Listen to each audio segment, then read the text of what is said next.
Hey there, everybody. Welcome back to The Only Podcast. My name is Chris Vanini, your host. As always, joined by TheOnlyColors.com managing editor, Joe Toohey. Joe, how are you doing? I'm doing good. How are you, Chris? Good. I wanted to introduce you before you had a chance to jump in. We hadn't gotten that right the last couple weeks. Oh, some stuff is falling off the desk here. Okay. Michigan State, another game, another failure to cover the spread, another win. Kind of the same old deal. Basketball, some big news in basketball. We're going to talk about all that here. Make sure you subscribe to this podcast on iTunes. I'm still trying to figure out the RSS situation. I know that apparently has been a week behind. I'm still trying to figure that out, so apologies for that. Make sure you're always checking out TheOnlyColors.com for a bunch of great, unique stuff. Team there is obviously doing a great job with everything. But the pressing question as we start off this podcast, Joe, did you stay for the entire game on Saturday? Yeah, I did, and I might be getting sick now. So if you hear me sniffling or coughing, then it's probably because I'm a couple steps away from pneumonia. But you're the true fan who helped the defense get the final stop. Because that's what the difference was, whether or not there were fans in the crowd. Right. I mean, I'm not sure if I think I just had the least common sense of most people. I mean, what was kind of cool is that my friends and I, so we have me and 3 other friends, we all got 2 tickets each, and we have this little 8-person section to ourselves in the south end zone, and we decided to move after halftime because so many people left. So we ended up at like the 20-yard line in about the 10th row on the west end zone side, or not west sideline side. So we got a much better view of the game, but it was still just absolutely miserable. Nobody had dressed for the rain at all. Like I really didn't blame people for leaving. I mean, right. And we'll start off with this because it's such a popular topic. I'm never going to tell fans what they can and can't do. You spend your money, you can do whatever the heck you want. D'Antonio made a point not to say anything about fans leaving this time after the issue last year with the Nebraska game. But like you said, the forecast didn't call for rain. People, from everything I had seen, were not prepared for that rain. Now, you stayed for the game. I've stayed through similar games. I stayed there for the 2012 Iowa game that was in a cold rainstorm that went into overtime. But I stayed just because I like watching football and it was fun. I think my wife didn't stay. She had left. Some other people with us had left, and that's fine. You can do whatever you want. I would have stayed, but I'm not going to blame any people for leaving because the whole point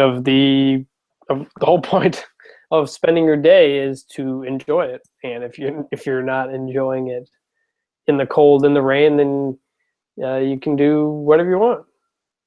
Yeah, and not only that, but there's so much of the game experience that is given up to TV anymore, right? Like the TV timeouts are really brutal, especially during that rain. And there's really once you're in the stadium, there's really nothing you can do because they don't allow re-entry. So it's not like even if you had a poncho out in your car or something, you couldn't go out to your car and then come back. So it's really, you're really kind of boned once you're in there. It is what it is. Yeah, I will say Spartan Stadium sets up better than, say, like Michigan Stadium, where there isn't really much of a concourse area. I mean, Michigan kind of has it now with their 2 sideline boxes, but I mean, from forever there, they didn't have any sort of concourses. So if it rained, you couldn't get away from it anywhere. I mean, at least Spartan Stadium, in that sense, the concourses can get very crowded, but at least they can protect you from the elements if that's what you're looking for. How were the concourses?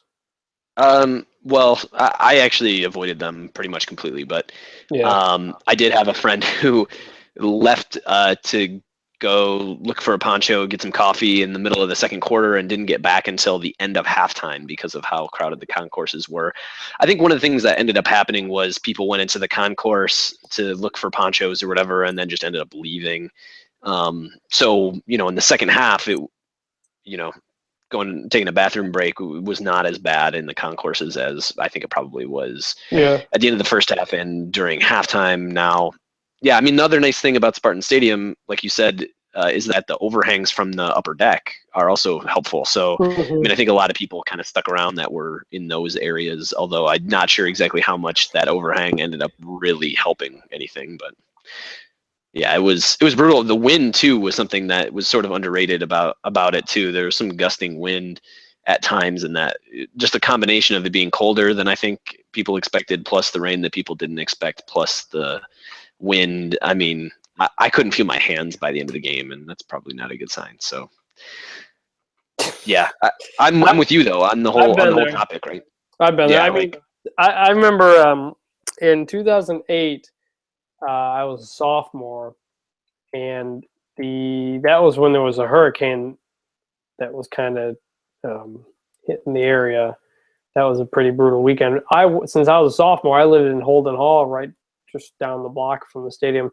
I wore my swimsuit to the game for that one. I wore like a swimsuit and a shirt, and brought a Ziploc bag to put my my wallet and stuff in. And that plan worked out pretty well. Actually, I wore my swimsuit to a spring game too. The one with Cousins and Nickel, where they completed the same amount of passing yards. I wore my swimsuit to that too. Yeah, that was in 2008. That was the Florida Atlantic game, wasn't it? Yep, FAU game. That was absolutely brutal. Yeah, that was a bad one. But like that game, we'll also say I didn't hear it mentioned at all. But credit to the turf team for doing a good job with the grass from all accounts, or from everything I'd seen. The grass, once again, held up very well. For having real grass, it continues to be some of the best in the country, and I don't think that can be understated in a game like football where your footing is so important. So. Yeah, I mean, I didn't see too many instances of footing issues, but yeah, I mean, it really held up. That wasn't even really a consideration during the game as you were watching, right? Like right. You figured it was wet and it would be hard to throw the ball around, but guys weren't kind of mucking around in mud like that one Capital One Bowl that Penn State played in, where it was literally mud with spray painted green over it, right? So. Right. Well, so yeah, let's talk about that game. Michigan State gets out to a 21-0 lead. That's also a factor in why people left, certainly, because they're up 21-0 against a 1-3 team. But second half comes around, and Michigan State does what it's been doing in second halves. Boilermakers cut it to 3 points, but can't get the ball back with a chance to win it, but they can't do anything. Defense gets to stop. Joe, we talk a lot about their second half struggles each week. It happened once again. They are now 0-5 against the spread, but 5-0 overall. What were your major takeaways from this game?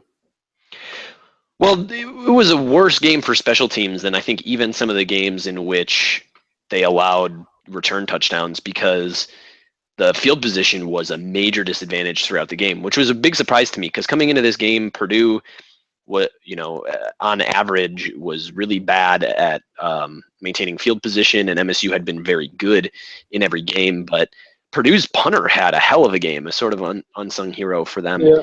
But especially in the second half. In the second half, MSU began drives on average on their own 19, and Purdue on average started their drives on their 36. I didn't catch that before. That's a good stat, and I think obviously very, like you said, big deal when you have when an offense hasn't had the ability to make the explosive plays like MSU.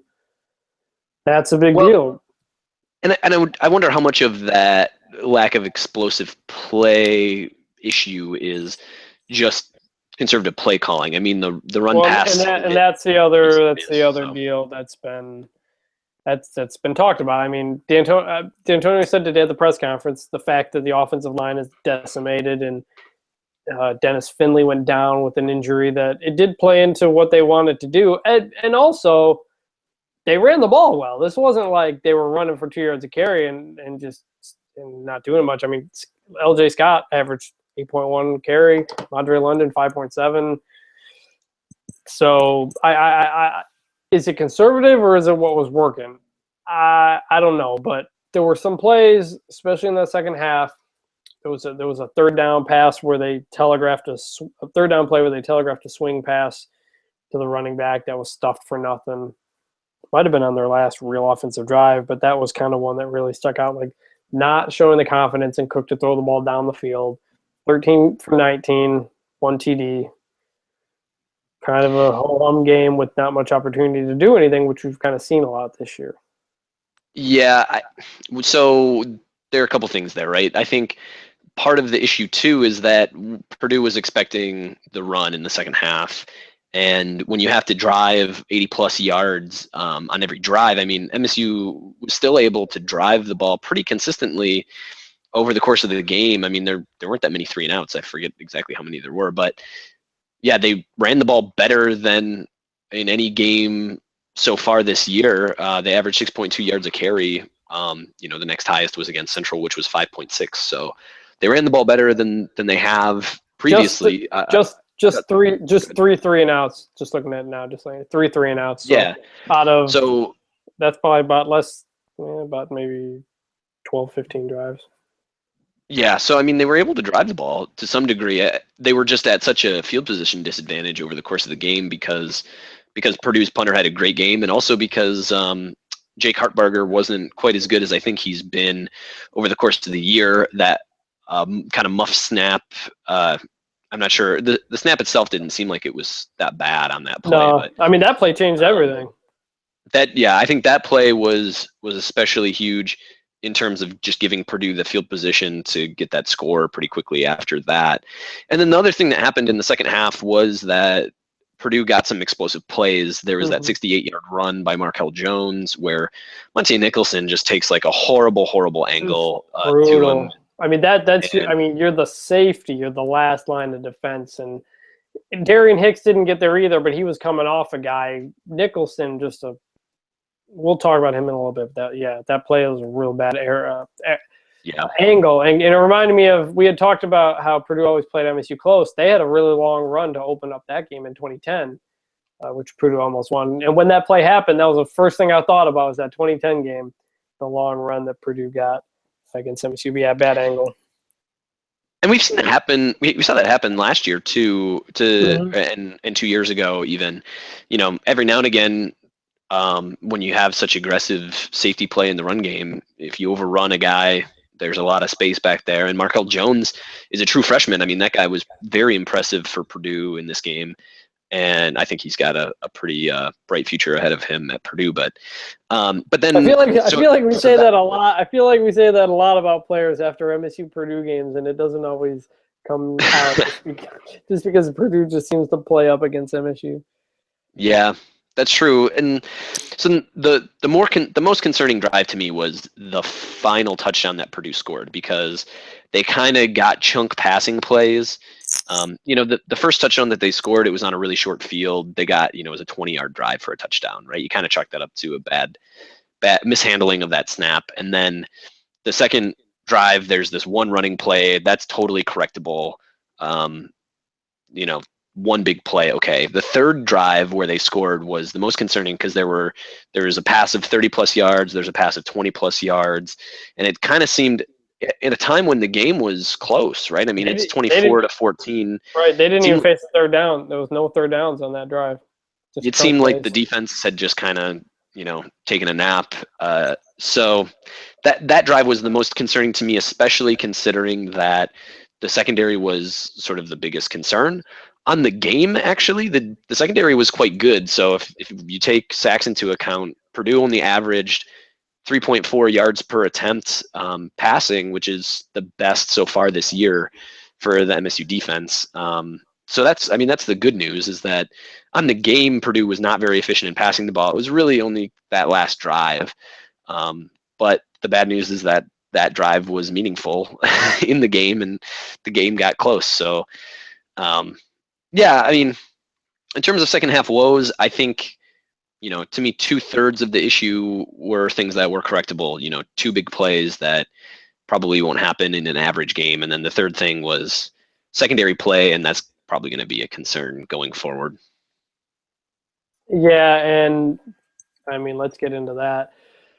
R.J. Williamson basically out for the Yeah. year with So a torn bicep. Yeah, you guys say something? oh, sorry, I wasn't sure if you were just getting choppy there. Yeah, so the biggest thing was the depth chart getting released today, with 6 of the 11 guys listed were redshirt freshmen or true freshmen on the depth chart. So that's a pretty big concern to me. There's also the final drive of that game, in the Purdue game. Grayson Miller was coming in.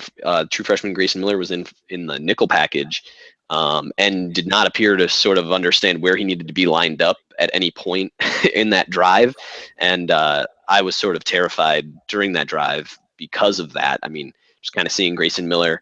I forget if it was Demetrius Cox or Monte Nicholson who actually pointed to him on the sideline to come out onto the field, and then pointed to the place on the field where he should be lined up. I didn't catch that. Yeah, that was scary.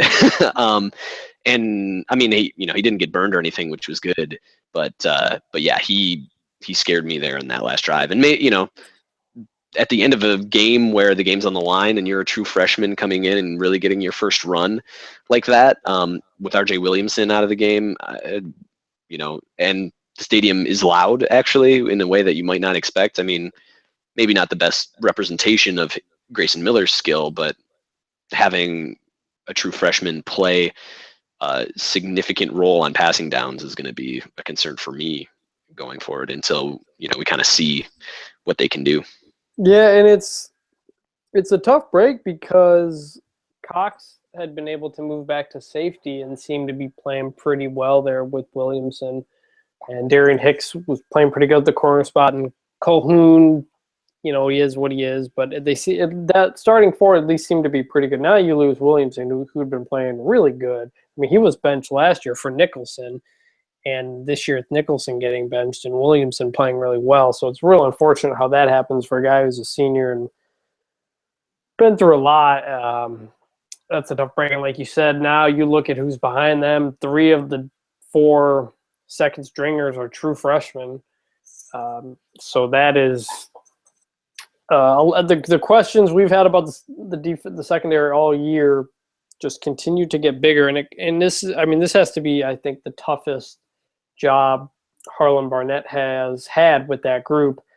And it happens to be when he is working as a co-defensive coordinator and the play caller, and he's got more on his plate. They're just running out of experienced bodies, and I'm curious to see how they adjust at all. I mean, I don't know how much you can 5 games into the season, but we talked before the year about if they were going to adjust the scheme at all.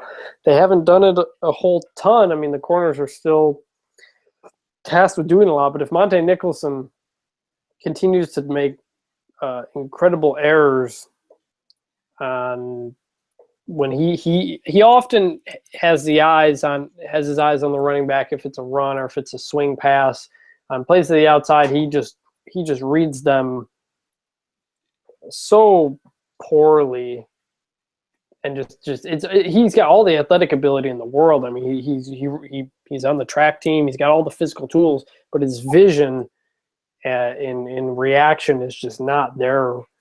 It's just not what you'd want to see right now, and that's got to be a concern for them moving forward. And the other spot where they're getting hit with the injuries is the offensive line. Dennis Finley goes down. He's out for the year.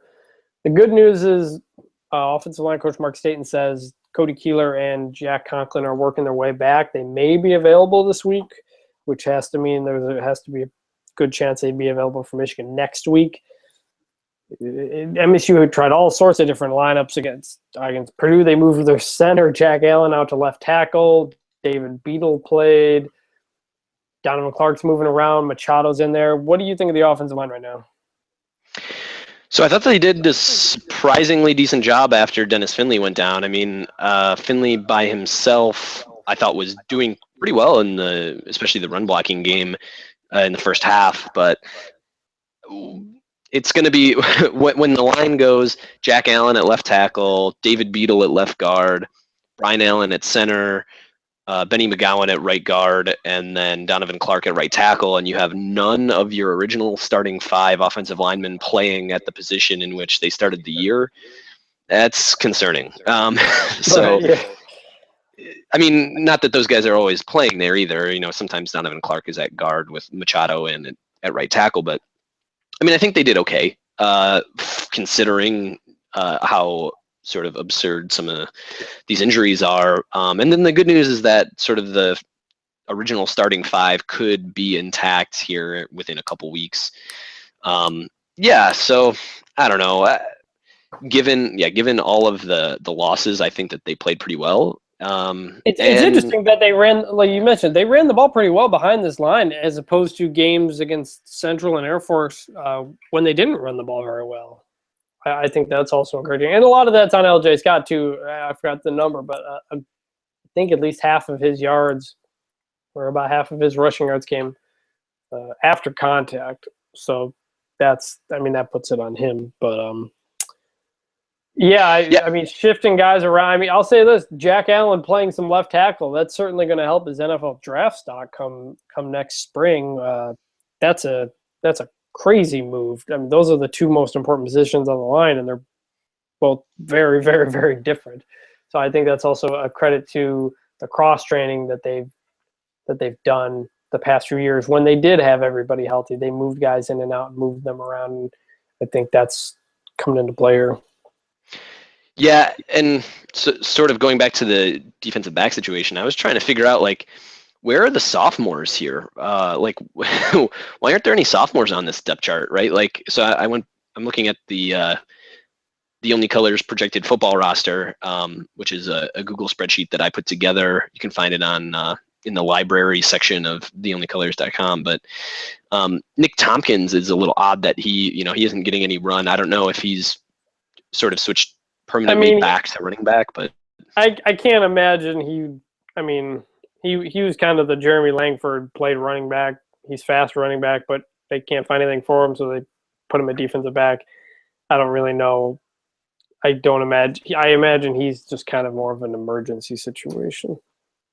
Yeah, and then Ezra Robinson, who was part of that 2012 class, has transferred. Right. And then I think it was just sort of a relatively light class that year. And then, Edmondson, we haven't seen a whole lot of thus far. No, I'm kind of surprised. That's been kind of surprising. I have no idea if he's banged up at all. We'd seen him in the past, and he appears to be behind Dowell at least, and perhaps Butler. Yeah, so it's just weird to me though that like there must have been a couple pretty light classes in terms of defensive backs or guys who ended up transferring away because to sort of have that lack of depth to go from seniors directly to freshmen or redshirt freshmen is a little concerning, and maybe Jalen Powell ended up transferring, who was a safety in the 2013 class, right? Like, RJ Shelton was sort of an athlete that came in who ended up on offense. But it's just strange to me that there's sort of this dearth of defensive back depth all of a sudden after really 2 injuries, Copeland and RJ Williamson, right? So it's just a little odd. And then I brought back up the angry MSU offensive lineman hating God post that you wrote a couple years ago. Yeah, we hadn't seen it. We hadn't seen him in a while. Which is still surprisingly, or maybe not so surprisingly, pretty accurate. I mean, it's a little dated with some of the references, but you were spot on. In that 2013 article, you actually mentioned that you expected Jack Conklin and Donovan Clark to be the starting tackles for MSU in 2014 and 2015, and that was pretty close to spot on there. So yeah, I know what I'm talking about. I don't even remember writing that. I just the good thing, at least on that topic, compared to how it used to be, is at least we don't see the career-ending injuries anymore. That was an issue for Colt a while. Back injuries, neck injuries. I mean, guys may be out for the season, but at least their football careers can continue. So Yeah, David Barrett and Skylar Birkland were the two biggies, right? yeah, The Zach guys who Hyder are huge recruits. And I yeah, think Zach Hyder had a thing, and Arthur Ray getting cancer, eventually transferred. But yeah, I mean we talked about how they didn't have the depth on the line this year that they had the previous 2 years. The starting five was top notch, but they didn't have the depth. And this year, that is being tested. But if they can at least get that starting five back somewhat, that would obviously be a big thing for them moving forward. And next is Rutgers, who comes into the game at 2-2 and using an interim head coach in Norris Wilson because Kyle Flood was suspended for 3 games. I think it was 4 games. Yeah. When did that happen? Yeah. So anyway, they're coming off a bye. Head coach Kyle Flood cannot be at the game, although he can work practices in that jazz. This is a team. They whooped Norfolk State in the opener, but then they lose to Washington State. They get blown out by Penn State. They win kind of an ugly one against Kansas. Their S&P numbers are not good. They're ranked 110th nationally. They're projected to lose all of their remaining games, including against Army and Maryland.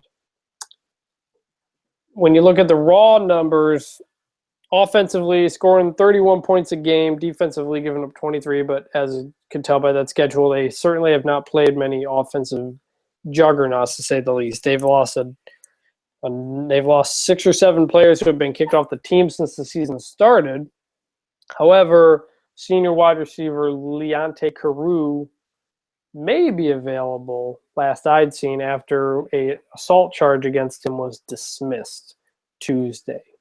So he could be available. He has 7 catches, 181 yards, 3 touchdowns in 2 games this year. He's missed the last 2, so that would be a big boost for them. But Joe, when you look at Rutgers, what do you think? So I mean, they might be a little better than Purdue, really. When you look at their schedule, they have a Power 5 win, although it is against Kansas, which is probably the worst Power 5 team. They are without a doubt the worst Power 5 team. That roster is just in shambles thanks to Charlie Weiss. So, but at least they didn't get blown out by a MAC team, which I guess is not a high standard for quality. But yeah, so they're sort of a tire fire in terms of all of the off of the field stuff, but on the field they are, again, maybe potentially maybe a little bit better than Purdue. The Massey Composite has Rutgers at 90th in the nation out of 128, whereas Purdue is at 98th. So, I kind of expect Rutgers to be, at least somewhat excited for this game. I mean, it's a night game. It's, when was the last time that MSU played at Rutgers? Was it the 2004 game? Oh, it must have been with Dowdell. Yeah, with the loss. So that's awesome. So there's some good memories there. But so I don't know. I guess I don't have really any strong feelings about Rutgers other than that they shouldn't be in our conference. Yes, it was. 2004 they lost. Well, you say that, but some numbers came out recently that the Big Ten is making quite a bit of money thanks to what they're bringing in terms of TV markets. So that is what it is. It's theoretically more easy wins on the schedule, which is boring. But I'll say this: when the teams are decent, the fans are pretty good. I don't know if you watched Rutgers' home game against Michigan last year and Penn State last year. They were both home night games, as this game will be. And those crowds are pretty loud. Those fans are real into it. They got a passionate fan base if they're winning. The problem is they seem to be losing some of that support with how they have started. Do you think – this is a game where MSU is going to be a heavy – okay.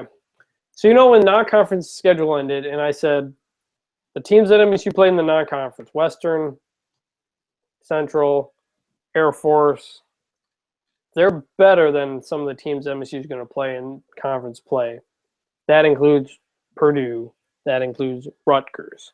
MSU barely beat Purdue. Are you worried about this Rutgers game? Quite honestly, a little bit. I mean, it seems like, to have something like special teams affect the game in the way it did against Purdue is concerning. I mean, some of that has to do with just the conditions of the game itself, but when you have a home game in which Purdue has the ball at the end of the game with a chance to win, and then in the next week you travel to a similar quality team to play them on the road, I think there's got to be a little bit of concern, right? I mean, other than the Central game, and to some degree the Air Force game, I mean, almost all of these games have been at least somewhat in doubt, and 4 of the 5 opponents were not quality opponents, and then kind of depends on how you feel about Oregon. So, yeah, I mean, I think that the chances for an upset are small, but I think that they're much larger than I want them to be, if that makes sense. What would you get? I don't know if you looked at it, but what would you guess the line is for this game? So I know what it is already. So, but it is lower. It surprised me. It's 14.5. That's that's lower than I would have expected based on that's a change though, because it was 17. It opened at 17, which means that there's been betting on Rutgers, which is maybe more concerning. But I mean, MSU's 0-5 against the spread. They're in that Purdue, like of all the performances, that Purdue game is the most troubling. I kept saying Central's a good team. Central went out and beat Northern Illinois last week. They're 5-0 against the spread this year. That's a good team. Purdue's not a good team. MSU almost lost to them. Rutgers is not a good team. People do not trust them. People do not trust Michigan State right now, and I can't necessarily blame them. Well, and then Air Force lost to Navy by 22. So. Yeah, but Navy's good. Navy's a good team. But that doesn't. But when Navy beats a common opponent by a larger margin, to me, that's still at least. Yeah. I mean, it's still a concerning data point at the very least. Oh, I got you. Yeah. And then, I mean, Georgia Southern beat Western by 26. But that's another team I think is pretty good, but the point still stands. MSU has not done what it needs to do against the teams. And actually, Lansing State Journal had a good stat this week, and Ducking Delvon also had a good stat.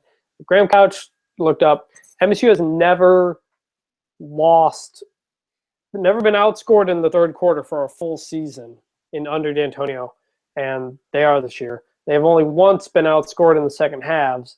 That was 2009, the only losing season that they've had under D'Antonio. They are getting outscored 73-50 this year in the second halves. However, Ducking Delvon noted that MSU's defense has not been on the field while trailing all season, which is remarkable because MSU's only been trailing for 1 minute and 8 seconds after Oregon took the opening drive down and MSU responded a few plays later. So the defense has never been – we're almost halfway through the year, and the defense has not stepped on the field with the scoreboard in favor of the opposing team, which I don't know if it means anything.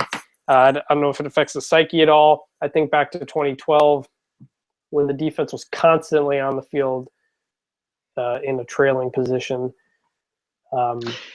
So yeah, I just thought it was really interesting. When you look at how bad their second half numbers are, partially because their first half numbers have been really good, but when you see them get outscored like that, yet they've actually – games have been in doubt, but they've never been in doubt to the point that MSU needs to make a comeback. Yeah, so I think that the stat about the second half versus the first half is somewhat interesting and might tell you a little bit of something about sort of at least strategy in second halves, which my guess is just significantly more conservative. The interesting stat there to me would probably be, rushing attempts versus passing attempts in the second half. But that trailing stat to me is pretty much meaningless. I mean, it's interesting. No, I know. I just thought it was interesting. I'm not saying it means anything. I just thought it was interesting. Right. Yeah, but I mean, yeah, I don't know. I'm a stickler for these things. You mentioned the rushes versus passes. They have. I was actually kind of surprised to look at this. They've run the ball 175 times and passed the ball 168 times. That doesn't include sacks. So it's, I mean, basically about even, which I wouldn't guess watching the games considering how so few pass attempts we see. But part of that, again, is they're not – this last game they got some number of possessions, but they're still not running a ton of plays, period. Those stats aren't lining up with sort of my tabulation over the course of the year. I mean, I've got it at 189 rushing attempts to 124 passing attempts. I was reading the opponents. Okay. My bad. Let me redo this. They have run the ball 202 times. They have passed the ball 124 times. That fits a lot more than what I thought. So forget what I said. Yeah. Forget what I said 30 seconds ago. That fits more. Cook is passing the ball. What is that? 125 divided by 5 is about 25 times per game, which is not a lot. And there were there were significantly more passing attempts against Oregon, and then even against Western, I think, partially because they were just kind of trying to work some kinks out in that game before the Oregon game, so they didn't mind airing it out a little bit more. But yeah, I mean, over the last 2 games, so my number, I eliminate like end of half kneel downs and stuff when I do calculations. So eliminating end of half kneel downs and then also sacks. I mean, in the last 2 games, there have been 77 rushing attempts versus 38 passing attempts. So, wow. Yeah, I mean, I think, play calling has something to do with it. And then I think against Purdue, conditions were a factor. Yeah, the conditions and also the offense, like I said, I mean, D'Antonio even admitted the offensive line issues. They don't necessarily trust them to protect Connor Cook for very long, which is understandable. But actually, Mark Staten said on Twitter today that none of the sacks. I think they've only given up sacks in the game against Central. And Air Force. It was Air Force. Air Force. My bad. Air Force. And Staten said that those were on I assume the running backs and tight ends. Those weren't actually on the offensive line. He said that in a tweet today, which I thought that was interesting. But still, the state of the offensive line is what it is. Yeah, maybe it's not a concern so much against Rutgers, but yeah, I mean, going down the line of the Big Ten play, it'll certainly be a lot more of a concern against teams that have better rushing defenses. I mean, Michigan specifically has been very good at stopping the run. Let's talk about that. Yeah, I mean, we can't. There's not much more to say really about Rutgers. It's the same situation we've had to talk about with Central, Air Force, Western. If MSU plays to its ability, it won't be close. If they don't, it could be close. So far, they've all been close. What is your score prediction? So I made my score prediction earlier, but I think it's going to end up being another close game because I think that the conservative play calling will be a thing that happens again. Let me look up what I said. I forget exactly. I want to be consistent because last week I wasn't. Well, that's because after we submitted picks and people gave the same scores and we kind of had to change them on the official thing. I said MSU 31, Rutgers 28. Oh, that's more high scoring than I'm going with. I'm going with 24-14. Yeah, that sounds right. Sounds like a pretty good so, guess as well. I mean, what's up? I think it really depends on the flow of the game. I think that the flow of the game is what caused the Purdue game to be as close as it was. Having a big lead and then playing conservatively ended up causing a closer game at the end than normally would be. I think if the Purdue game and if this Rutgers game end up being, or if this Rutgers game ends up being close early in the game, they'll pass the ball more, which will cause more scoring. So I guess that my guess here is that MSU gets out to a little bit of an early lead and then kind of lets Rutgers back in the game. So basically what we saw last time. Yeah, that would be my guess again. So how much who are you it's been an interesting week to talk about Michigan and Michigan State in this area because of where how one team appears to be rising and the other appears to be falling, and the schedules have been a little weird. But what do you think about Michigan Northwestern?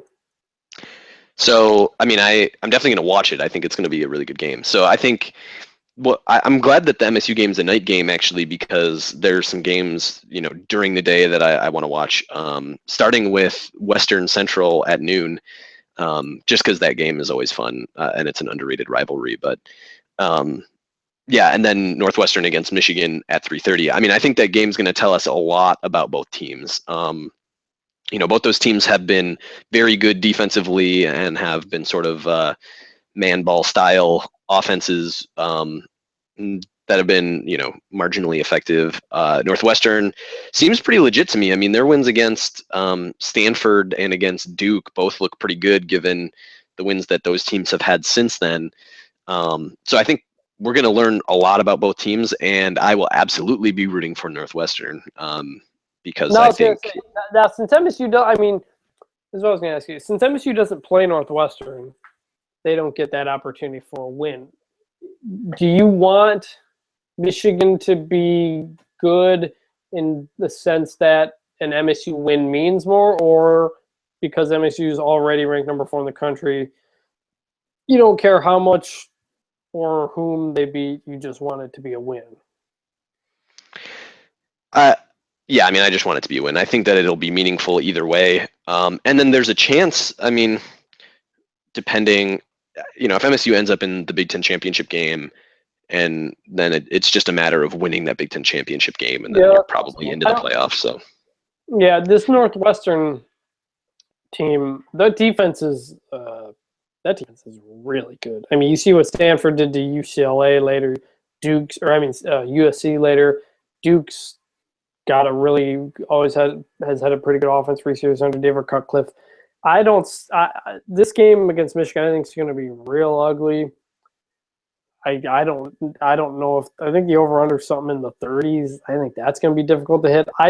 But I think Michigan wins it handily because Northwestern's offense really just cannot move the ball. They're good on third downs because they've been able to pick up some chunks on first and second, but in terms of explosive plays, in terms of scoring, they got a redshirt freshman quarterback who can run, but and the fact the game's on the road, I think that's a game Michigan wins something like 21-3 because they'll get a couple of explosive plays that'll eventually lead to scores, and they won't be able to move the ball at all.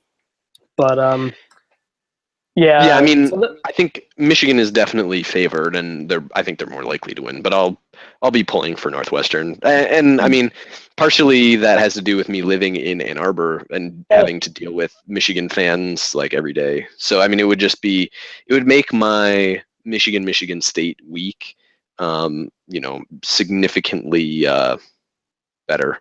Also, I mean, yeah. Anyways, go ahead. Are you going to the game in Ann Arbor in 2 weeks? Yeah, I bought my tickets a couple weeks ago. Actually, my request through the MSU athletic department got denied because I'm not a big enough donor.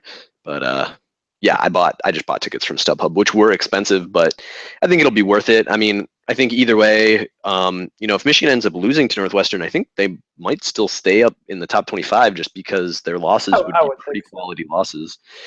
And then also to have, presumably assuming an MSU win, to have a top 5 MSU team playing in Ann Arbor is pretty historic as well. Plus, like, I live in Ann Arbor, so it's if MSU and Michigan a mile walk.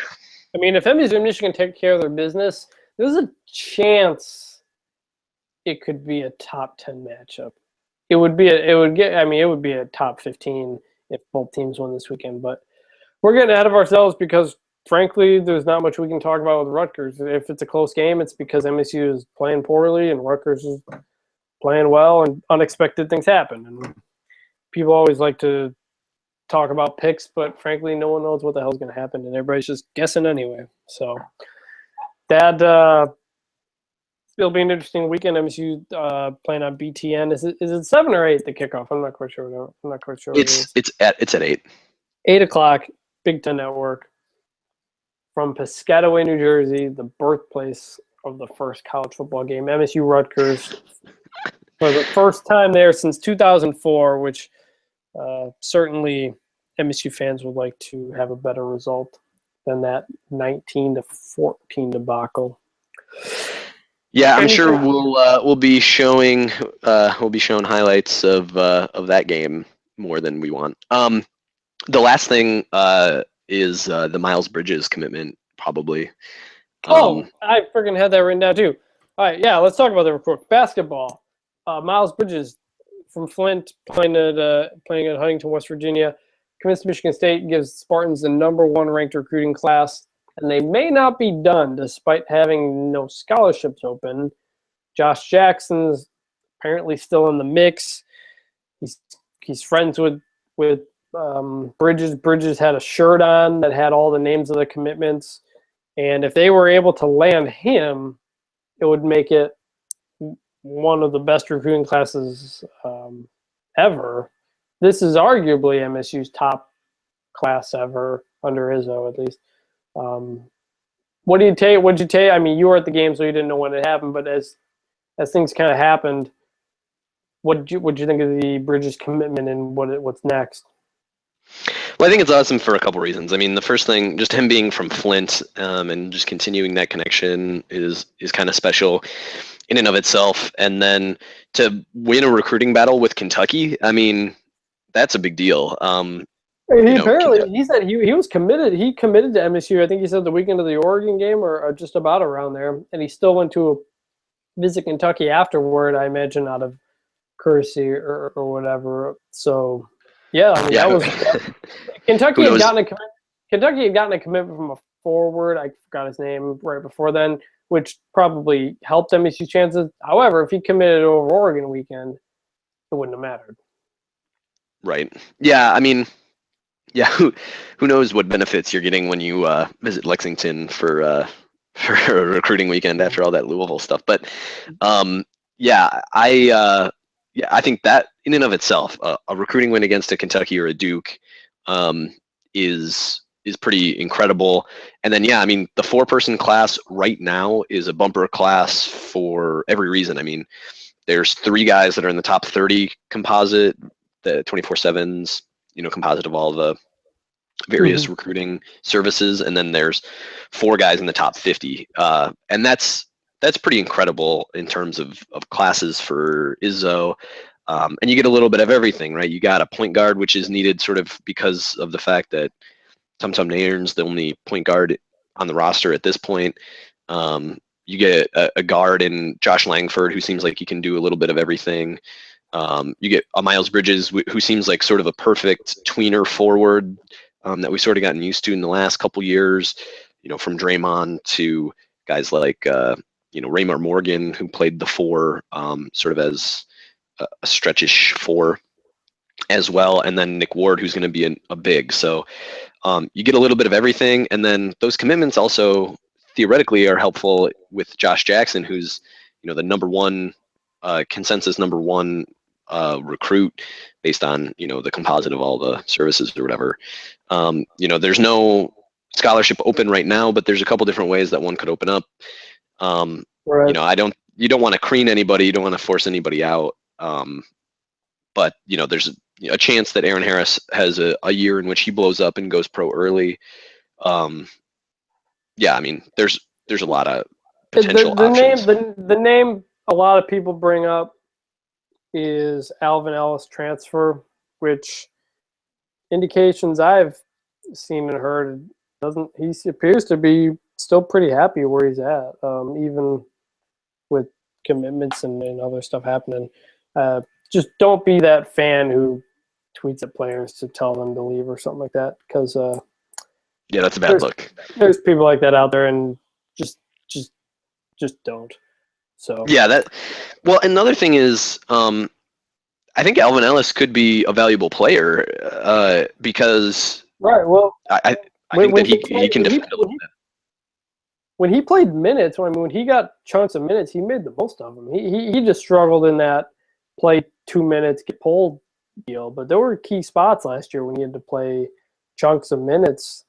The Indiana game comes to mind, and he delivered. So, and Izzo, I don't believe Izzo would be the kind of guy to nudge anybody out the door, especially with the class that's coming in.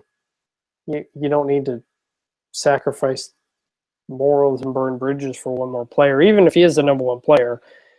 And so now Izzo's got the big talented class coming in. He's gotten 5 stars before. He's had Brandon Dawson, Adrian Payne, and Keith Appling on a team, Gary Harris on a team, and almost gotten into the Final Four. But a lot of the criticisms of Izzo is when he does get the 5-star talent, he doesn't turn them into one-and-done players, or at least he hasn't since the early 2000s. Like Gary Harris was able to leave after 2 years, but Adrian Payne stayed for 4. Brandon Harris stayed for 4, although that was partly due to injury. What do you think about Izzo? Right? I mean, last year's team was, the typical the patented overachieving Izzo team makes it to the Final Four. Now, 2 years later, he's going to have a stacked recruiting class coming in. What do you think about Izzo getting out an opportunity to work with so much talent in one class? I mean, this year's team on its own is going to be incredibly deep and talented, but when you see a class like that coming into MSU, you don't typically see. You'll see that at a place like Duke or Kentucky or North Carolina, but MSU is bringing one of those monster classes, and they haven't really for a while.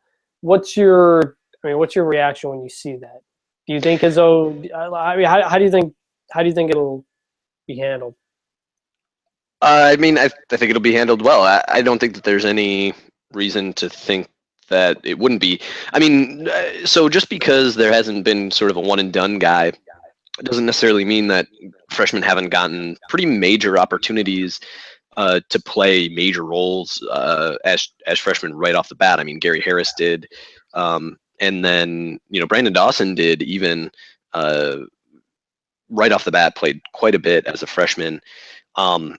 So yeah, I mean, I think those guys are going to get their opportunities. I just don't think that there's necessarily been a guy who had really kind of the skill set and size combination coming right in to sort of be like, oh, this guy is a one and done. Like he's very clearly a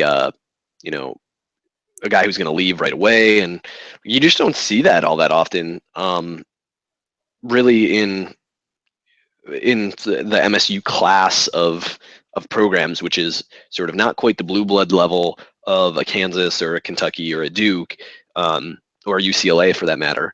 But on the cusp of that. So I think there's I'm not sure if any of the 4 guys that are committed right now are necessarily that guy either. I mean, I think Cassius Winston is going to be a very well-rounded point guard, but those guys kind of can take a couple of years to develop. Josh Langford seems like he's going to be a very good guard, very good wing player over time, but I'm not sure that he's got the size right away to go. I mean, I think that was the issue with Gary Harris. Miles Bridges is a forward. He's about 6'7", and he seems like kind of a power player in the way that Brandon Dawson was, but he's already got a significantly better jump shot than Dawson ever did. So my guess is that Bridges is sort of probably the most likely early NBA entrant.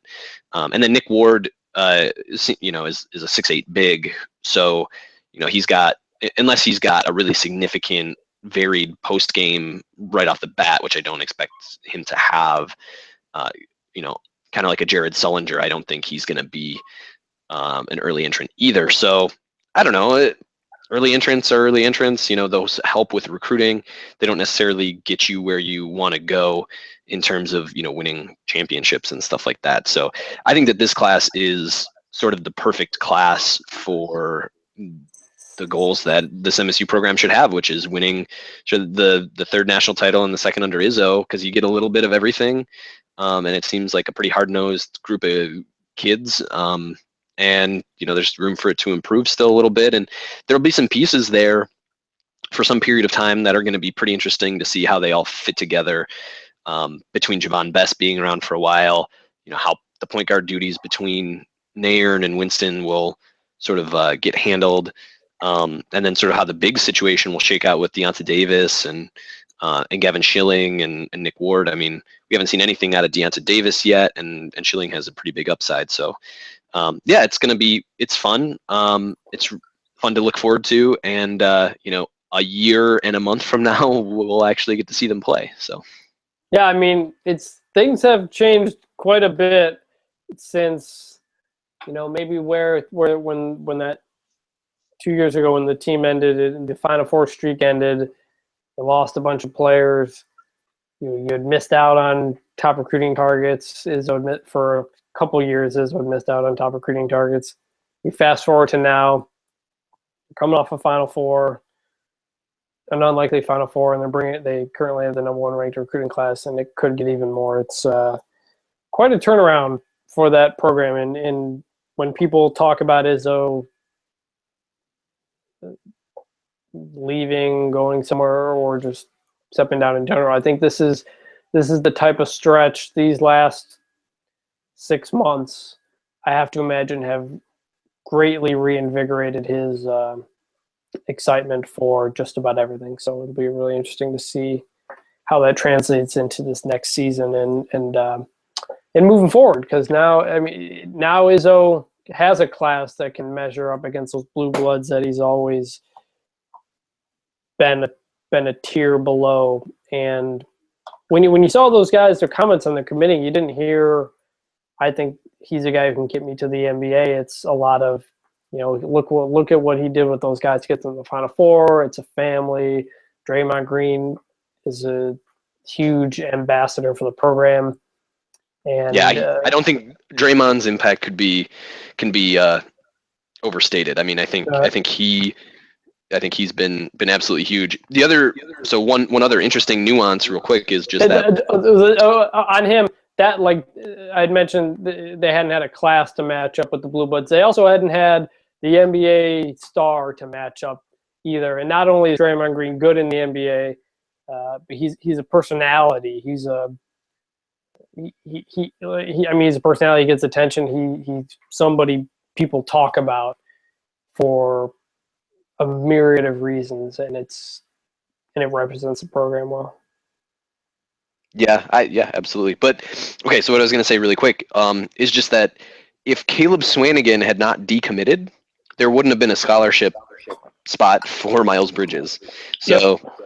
And I just retroactively feel significantly better about the Caleb Swanigan decommitment, because if there was no scholarship spot for Bridges, then and I think Bridges is going to be a better college player than Swanigan. Well, if that one guy doesn't go to SMU a couple years ago, Tyler Ulis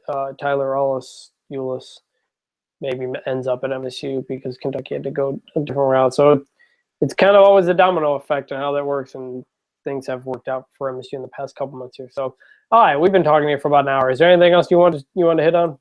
Nope, that's it. I think we got everything and more. All right, MSU Rutgers, Saturday night. Make sure you're always checking out theonlycolors.com. A lot of great stuff on there. I'm on Twitter at Chris Vanini. He's at Jobin2E. There's also at The Only Colors that Joe mostly runs. Make sure you subscribe on iTunes, and thanks again for listening, everybody. And hope you enjoyed it, and we will talk to you guys next week. See you. Thanks.